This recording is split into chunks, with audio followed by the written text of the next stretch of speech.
Like many others to many different video game series, my first introduction to Metroid came from playing Super Smash Bros. Brawl's The Subspace Emmisary as a child.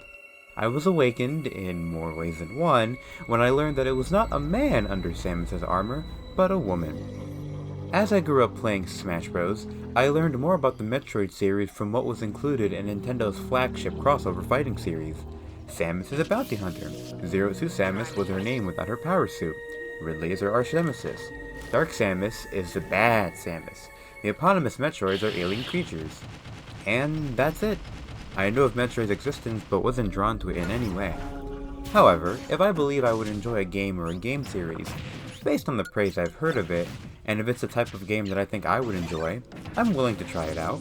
Thus, I decided to play my first Metroid game, Super Metroid, via the Nintendo Switch Online. I enjoyed it very much, traversing ZVs and moving around as Samus.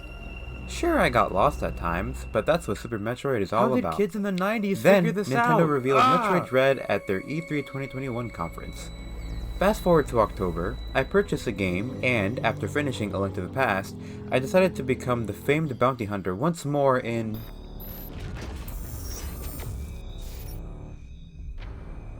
Let's go back to my limited knowledge of Samus for a sec. What did I know about her going into Dread?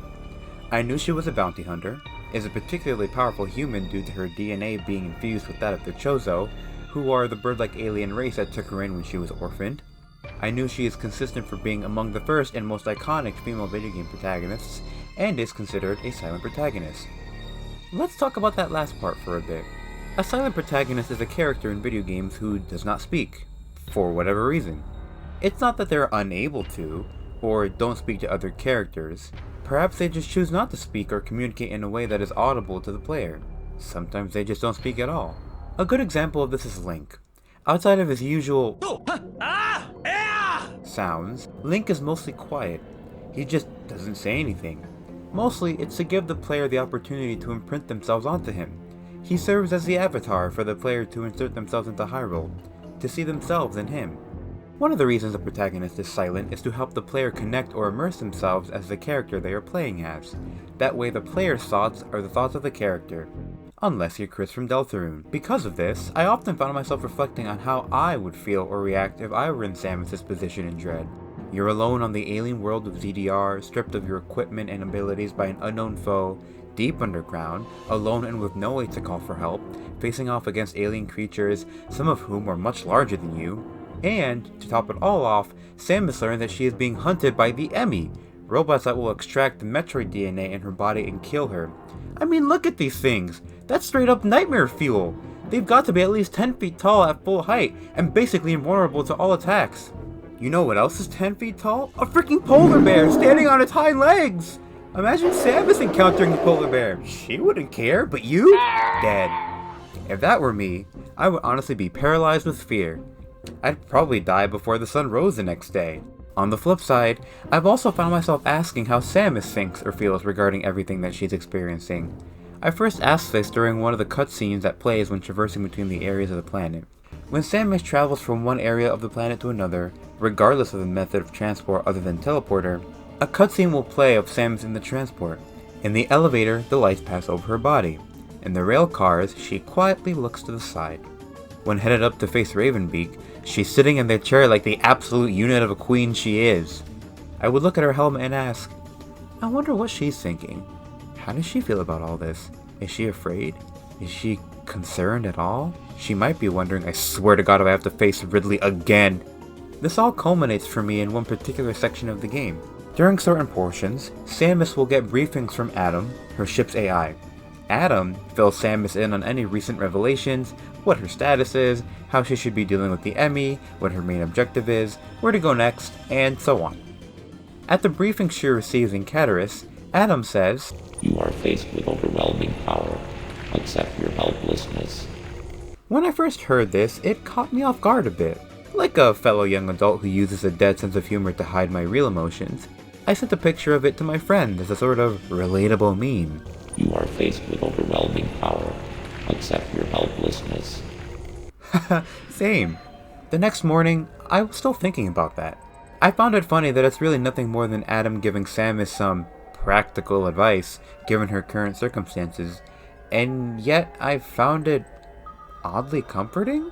The idea of facing off, or at the very least, being opposed by a force so overwhelmingly powerful that you cannot do anything but just accept your position relative to said force. Accept your vulnerability. Accept your helplessness. Again, say I was in Samus's position. I would actually just freeze and not really do anything to progress. I would have such an intense panic attack at being told my odds of survival are so low that I would just perish. The Emmy would sense me, speed to my location, and finish me off. That's me. What does Samus do? She doesn't say a word, accepts what must be done, and journeys forward. Despite knowing she can lose her life, she ventures on, even facing off against a threat that can end her life in an instant.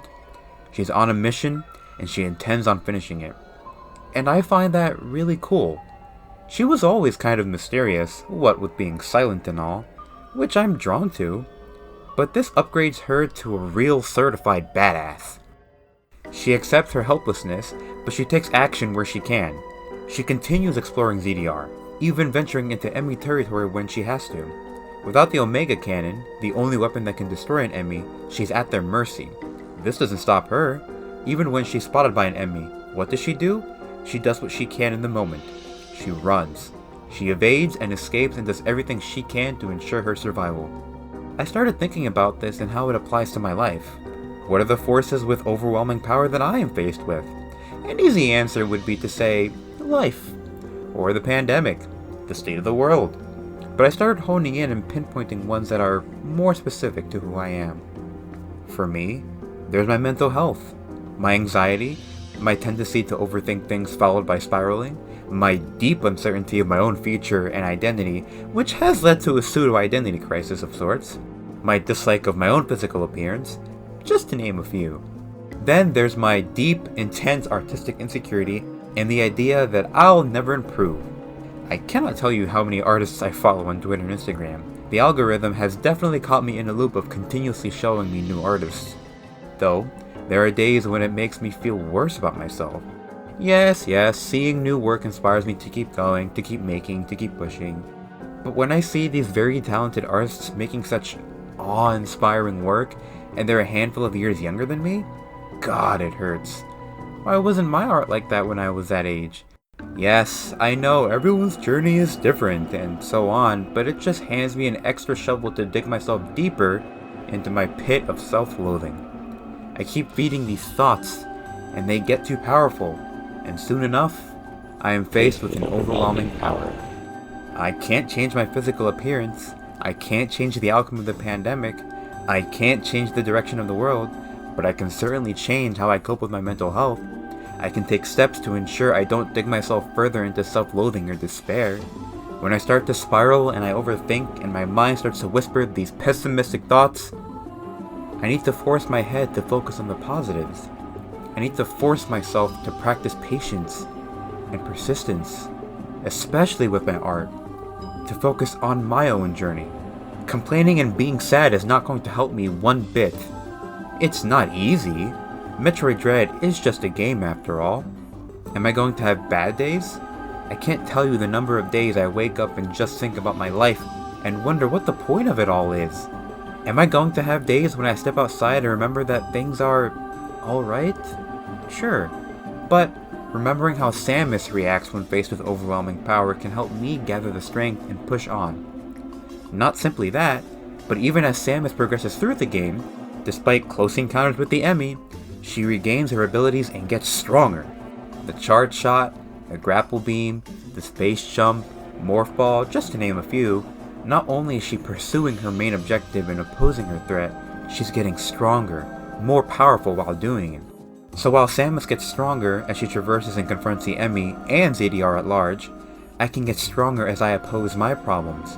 Not necessarily stronger in having more firepower, but stronger in that I am better equipped to address my issues and respond adequately to them. Who knows, maybe I too will gather all my strength and fury and go full Metroid and sap my problems of their energy. Look, I get it. This may just be a cheesy little video essay that doesn't do much after all. Samus is a video game character. She and her problems aren't real, but mine are. And life is much more complex than just saying, oh, I gotta accept that there are things I can't change and be strong and push forward like Samus does and make an effort in the areas of my life that I can control. That's not how life works. Life is hard. Life is excruciating. Sometimes existing is taxing enough. Everyone is human. Life is messy. Some days I wake up with a quiet frown on my face.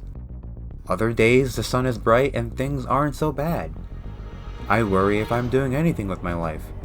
And sometimes I just want to go home and play my Switch.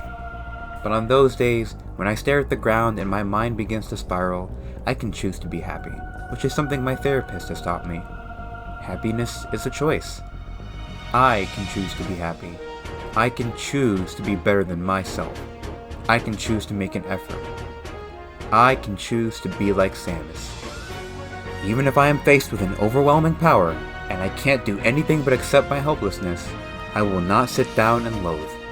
I will take an active stance and charge on.